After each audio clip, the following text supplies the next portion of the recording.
मुझसे लोग पूछते तंत्र क्या है, तंत्र क्या है। अब तुम मेरे से तंत्र अब सीख रहे हो, मैंने तंत्र ऐसे ही किया है, तुमसे कोई चीज छुपाना नहीं है मुझे। तंत्र मेरे लिए बच्चों का खेल है। ये शमनिज्म सब या कोई भी नाम कोई ले आता है ना, बड़े बड़े नाम आजकल फंडे फंडे नाम आते हैं भाई। मैं देखती नहीं इतना वीडियो, लेकिन मैं और नमाजिया एक वीडियो भी रिकॉर्ड कर रहे थे और हम समुद्र के किनारे कर रहे थे। तो मैं समझा रही थी कि प्रश्न की जिसने पूछा था, कई लोगों के प्रश्न थे, तो उसके ऊपर हमने ये वीडियो बनाया। आएगा फ्यूचर में, आगे आप लोगों को मिलेगा, अभी इतने जल्दी नहीं मिलने वाला है, समय उसके लिए। तो मैं इंग्लिश में एक्सप्लेन कर रही थी समुद्र दिखा करके कि ये समुद्र है, ये समुद्र की ऊर्जा है, समुद्र में ही तो हम कामाख्या की पूजा करते हैं। तो कामाख्या को क्या कहते हैं? अम्बुवासी। अम्बुवासी यानी जो अम्बु में रहती है। अम्बु क्या? जल। तो जलवासिनी जो है वो अम्बुवासी। और जल में कौन रहते हैं? विष्णु रहते हैं।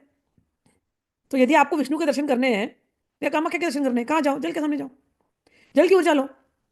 हम पूजा करते हैं, कलश में जल रखते हैं, हम मंत्र जपते हैं, उस जल को हम क्या करते हैं? हम अभिमंत्रित करते हैं। पूरे ये जल की क्रिया पूरी श्री विद्या में सिखाई गई पात्र साधन के रूप में। साइंटिफिक है वो पूरा। जो आपको रिचुअल लग रहा है उसके पीछे साइंस था। जल में, पत्थरों में, हवा को तो तुम बांध नहीं सकते, हवा तो केवल सांस वाली हवा को बांध सकते हो बस। अग्नि में हवन करते हैं तो अग्नि में डालते क्या? समीधा डालते हैं। समीधा क्या होती है? वनस्पतियों से बनी रहती। क्यों उसमें इतनी ताकत है? वो उन बीजों से उगी, उस बीज में ताकत होते हैं, बीजों से वो पौधे निकले, पौधों में वो शक्ति होती है, वो शक्ति हम लेते हैं वापस उसमें डालते हैं और शक्तिशाली बनाते हैं देवताओं को। तो देवता कोई बाहर नहीं, अपने अंदर के देवताओं को शक्तिशाली बनाते हैं।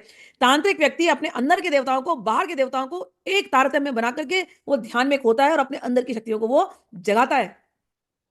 तंत्र को प्रकृति से जोड़ करके समझना चाहिए, तंत्र को अपने शरीर से जोड़ करके समझना चाहिए, अपने मन से जोड़ करके समझना चाहिए, अपने अंतर मन से जोड़ करके समझना चाहिए। जब भी भगवती कहती है मैं तीन नेत्रा, तीन नेत्रा, तीन नेत्रा, साधक व्यक्ति ध्यान करता है मेरे शरीर पर दुर्गा, मेरे मन में दुर्गा, मेरे हृदय में दुर्गा, मेरे आंख खोला तो दुर्गा, आंख बंद किया तो दुर्गा, मेरे अंतर मन में, मेरे स्वप्नावस्था में दुर्गा।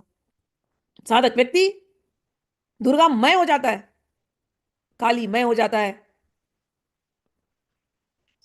साधक व्यक्ति के सारे देवता उसके वश में होते हैं। उसको अलग से कुछ करने की जरूरत नहीं है। आप मेरे को देखते, मैं कुछ नहीं करती अलग से, कुछ नहीं, क्योंकि आप करने की जरूरत नहीं है। मैंने अपने आप को प्रकृति में विलीन कर दिया पूरी तरह से। प्रकृति और मैं एक है। मैं तंत्र के ऊंची बात आपको बता रही हूं।